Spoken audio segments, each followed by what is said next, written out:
Well, it's not only this White House. Other White Houses have done it. The Friday afternoon document drop on something that they don't really want to focus on. This topic, Solyndra, the solar panel company that was bankrupt after getting a $535 million federal loan guarantee.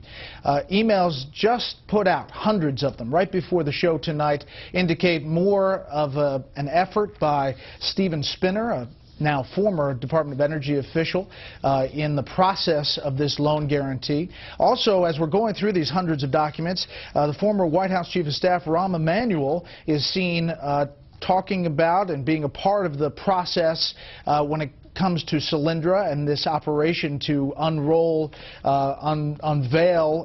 this loan guarantee. He previously, of course now he's the Chicago mayor, Rahm Emanuel, had said this when asked about Solyndra. You know, I'm focusing on a major announcement today for the city of Chicago. I don't actually remember that or know about it. So what I'm doing is what I got to deal with here today.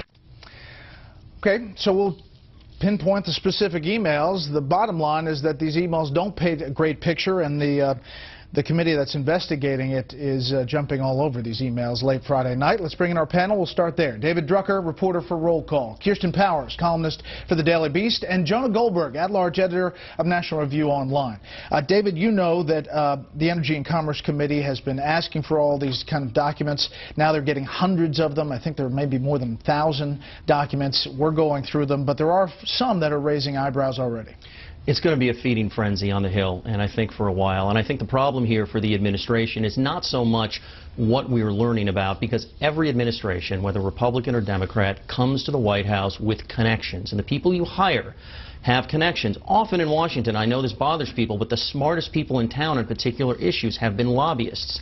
They've worked on the Hill. These are who you go to. The problem for the president here, in my view, is that he ran on running things differently. He said no more special interests, no more lobbyists and revolving doors. And here we have a president who has the same problem that other presidents had, which is that politics were involved in policy. I don't think it's such a problem per se, except that he said he wasn't going to do it. And one more thing I'd add, Brett, the economy isn't doing well. People aren't happy with his stewardship of the economy, and this is one more example of his economic plans that did not work. Kirsten, one day after the news conference in which he really pushed back on the Solyndra story, we get this document dump that suggests that there's at least more to it, and we'll have to go through all of it. Yeah, well, I think there's a lot to go through, but it looks really bad, but the Steven Spinner person, of course, was told to stay away from this because his wife's firm represents Solyndra. So this is a little bit of a tenuous connection. I'm sorry. It's, you know, it's not even saying his wife works on it. It's not that he has a relationship with Solyndra. In fact, what all of this has shown, and I think Ed Henry reported, was that... Although he's an Obama fundraiser. Sure. The fundraisers are all over administrations. Right. What Ed Henry referenced earlier, though, is that it really hasn't shown the crony capitalism that's been alleged. It hasn't shown that there was any undue influence in offering the loan. A lot of what we're seeing is actually referencing the scheduling of the event, which you can draw your own conclusions from. They could be bad conclusions, they could be good conclusions, they could simply be that the White House, this is one of their pet projects and they wanted to get out there and they wanted to do a groundbreaking on it, right? Yes, but, you know, Spinner had said, and the White House had put out, that there was a red line drawn between him and this process. Yeah. And these emails suggest, you know, I have the office of the vice president and White House breathing down my neck on this, so we'll do a big event with golden shovels, bulldozers, hard hats.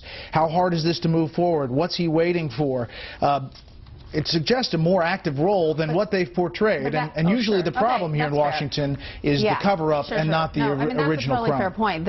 That may not be quite what they portrayed it. The reality is they're talking about planning an event. It's not, there's no law against planning an event. There's no law against highlighting something. I just think you're right. If it isn't fit with the story that they told at first, that's a problem. John.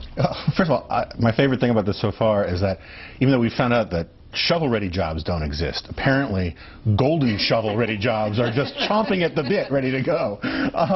Let's take a step back from this for a second. You have all of these kids in these Occupy Wall Street guys, right, living in their yurts, recycling their urine, doing whatever the hell there is doing down there.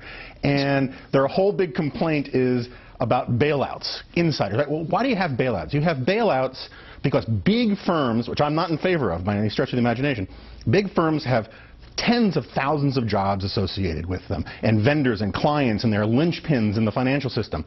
And then what outrages them is that taxpayer dollars go to bail them out.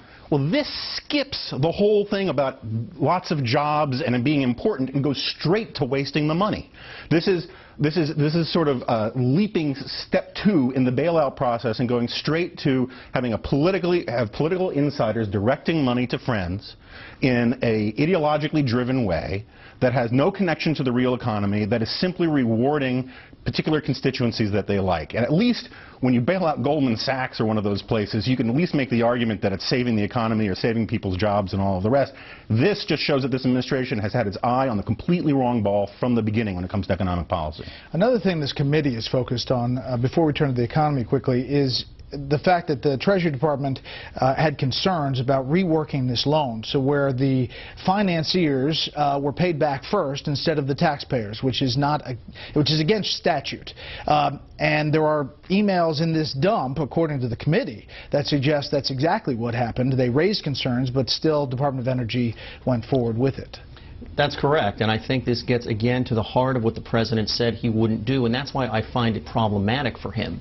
He had an agenda, all presidents do. He believes in the clean energy technology. He wants to help it grow. And doing so, he did things in a way that are going to appear incompetent.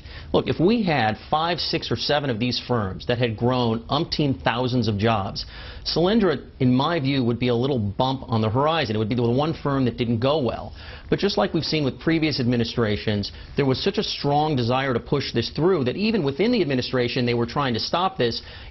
It worked in the end. They were able to cut off the final amount of money that the Department of Energy wanted to put through. But in the beginning, it was pushed and pushed hard simply because they believed in it, not for any empirical reason or evidence that it was going to succeed. Well, they actually had some information that it wasn't going to succeed, I mean, which I think is probably the biggest problem. And also what has come out now in these emails is that you see the back and forth where Energy Secretary Chu is trying to get more money for them. And at least the White House pushed back on that and said no. But why was Secretary Chu trying to give them more money? Yeah, we're going to continue to dig. Really quick down the row here, 9.1% unemployment remains. The September jobs numbers, 103,000 jobs added in September. 14 million roughly Americans are unemployed. The underemployment went up. 16.5%. Overall take on this report today, Jonah? It's better than people expected, which is not saying much. You know, we're basically treading water. We're not keeping up with population growth. You need to get more than double that to get down to 8% unemployment by 2012 election day.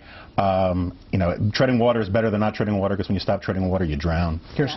I mean, the White House isn't doing cartwheels, but they definitely have to be exhaling a little bit, just because now people are saying we're not headed for a double-dip recession, which is a positive thing, you know, compared to where we were before. Although, David, these numbers include Verizon workers who were on strike and they come back to their job. I would disagree in that. I don't know that we're not headed for a double-dip recession. And forget what I think. You talk to the average person out there, and they probably think we are in a double-dip recession. That's the president's problem, and I don't think today was any reason to exhale. And I bet they didn't exhale because they know better. Next up, the Friday lightning round, the real lightning round. Stay with us.